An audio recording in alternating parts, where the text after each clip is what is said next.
Good evening. I'm Chaitanya from PGDM2. We have with us here Dr. Purba Rao and Dr. Satish, Professor Satish, who we just finished off with business analytics and project finance courses. Good evening, ma'am. Good evening, sir. First thing, tell us about your experience at MYRA. Well, I've been very happy with MYRA because the students really want to learn. So I found them very sincere in learning, and they read up my cases, and I think they have an aptitude for analytics. So it has always been a pleasure to teach them. I'm very happy to be here at MYRA, starting with, first of all, Mysore city itself. It's a great place to come to. Then the campus is wonderful, and best of all, the students. I find that they are very attentive in class. The participation, the attendance is very good, and they are ready to work through what this program asks for, which is a very intense attention to a particular subject during a defined period of time. So I think it's a very good place to be. Ma'am, tell us a bit more about career in analytics. Where should we students focus? You have been through with us all the 2 weeks. So tell us our areas of weakness such that we work on in the future. Okay. So for embarking on a career in analytics, well, what I have done is I have just given you the starting point. I have given you the predictive models which are required for applying in the analytics field. But then I could not do too many cases on each topic. So what we have learned here, what you have learned here in the course, is basically the theoretical models which are there, which help a lot, but you have to do much more than that. You have to go to the internet and read up about the applications which are there.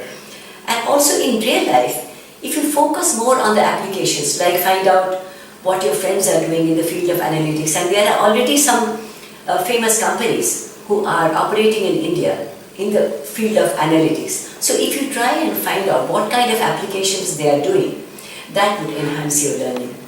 So please remember that in the class what we have done, it is just the starting point, but it's up to you to develop it further by continuously having a question in mind as to what can be done in the field of analytics. Then one more point, in the class I have given the theoretical models, but the real life models are maybe a little bit different. They are more heuristic in nature. See, they are not they don't have so much foundation on mathematical models and the statistical models. They often delve into the field of heuristics also. So please focus on the new age predictive modeling also, which is quite different from what I have taught you in the class. So new age analytics is something to be focusing upon that would help and enhance your understanding. Sir, given the case, the course entire project finance, it deals with macroeconomic aspects and all. How an MBA student can make a career in project finance? I mean, the MDVs and all, they won't recruit from regular MBA colleges, right? How should we make a career in project finance? And given the case, your experience with Asian Development Bank, you worked in a high CXO level, so give us some insights on that. First of all, to start with, infrastructure is definitely a very important requirement for the economy. Nevertheless, given this, in spite of its importance, you would see that it is an area where you might not have seen MBAs getting into this particular area. In some ways, it's a fairly specialized field, and as I explained in the class, infrastructure is largely to do with governments to start with. And it's only more recently that there has been a move to have greater involvement of the private sector in this. When I was in the 70s, when I did my MBA, there was not too much of private sector. It was all government and we could all go there. But I think today you have wonderful opportunities outside in the private sector. And today infrastructure itself It is only slowly you're seeing private sector participation come in. That's possibly one of the reasons why MBAs are not there too much. But I see a great future coming for MBAs in infrastructure in the future as the private sector participation grows.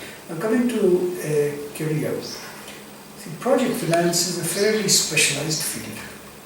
As you would have noticed in the course, it is a very specialized field, the way at least I have been teaching you, which is an application of financing of project, a specific model which is most relevant for infrastructure. That is why it's called project finance.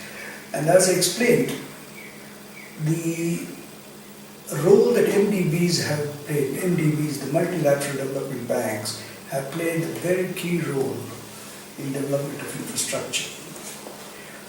There are also development banks in countries, but over a period of time, these development banks have become universal banks, commercial banks.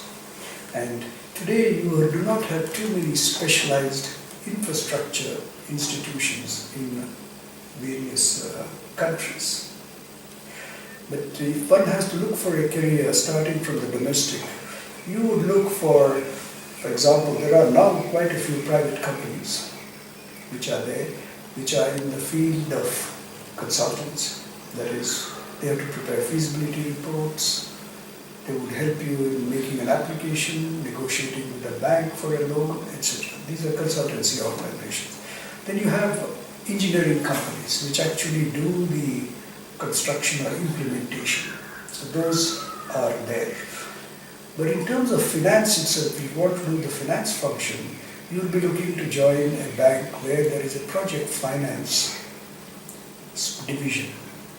Like I mentioned to you, ICICI Bank, let's say, or Axis Bank, or SBI, or there are even specialized non-bank financial institutions like IDFC, like IIMCL. So that is I would say that's the starting point for you if as MBAs you want to get into this career. I have mentioned quite a lot about MDBs, that is the multilateral development banks like the World Bank or the Asian Development Bank or the New Development Bank, which have just been set up by the BRICS countries, or the Asian Infrastructure Bank, Investment Bank in Beijing. These are all the multilateral development banks which help Asia, and that's in India. And therefore those are definitely, they provide opportunities to make a career. But most of these development banks, the career starts at a fairly later stage. That means you have to be somewhere after having some experience in project finance, either on the construction side, or on the consultancy side, or with government. Government also, you have regulators are there, and you have investment units and government who look at this, and financial institutions like project finance function. If you have done these, then it's easier to step into the next level, which is the multilateral development banks. So I would say these are the institutions where you can make a career in project finance. At the same time, project finance is not, if you do project finance, you can do any finance. It's only a specialized part of the big finance. If you understood that, you should be able to do any financing anywhere. Okay? Thanks, sir. I mean, having your course is definitely a value add, given the all latest core finance courses. This course blends economic aspects and financial aspects, and we are fortunate to have you with the real-time experience. You are on Board of Directors of Asian Development Bank. It's our privilege. Ma'am, one last question before the end of interview. You being a PhD in stats and quantitative methods, we want to know how a career in analytics is different for the students in statistics, students from stats background and computers and business analytics, because often people get confused that analytics jobs are being wrapped away by stats and all, and MBAs do worry, and there's some sort of a grey area conflict in their minds. So, for people who are doing PhDs or doctoral degrees in statistics or mathematics for that matter, I think they are more into the theoretical aspect of the subject. And their PhD topics also become too theoretical rather than application oriented. I would say the PhDs in statistics and mathematics would be very different from doctoral students in analytics, because in analytics the focus is how to help industry take business in the practical context, take proper decisions in the practical context. So it is the practicality of the topic which is very important. So for that matter, in case anybody is doing a PhD or doctoral program in analytics, the challenge will be to start the model from the business context, take it to the mathematical or statistical modeling sense, and then bring it back to the industry again, to the application. So that application focus is extremely important. Otherwise, there is no point in doing a very high-flown statistical model, which do not have too many of applications in the business decision making. So we want analytics to help businesses, industry, to help to do proper business decisions. So to that extent, it is very different. Thanks, ma'am. We are fortunate to have you. You being one of our top 10 professors in business analytics industry. Thanks, ma'am. Thank you. Thanks a lot. Thank you very much. Thank you also. Thanks, sir.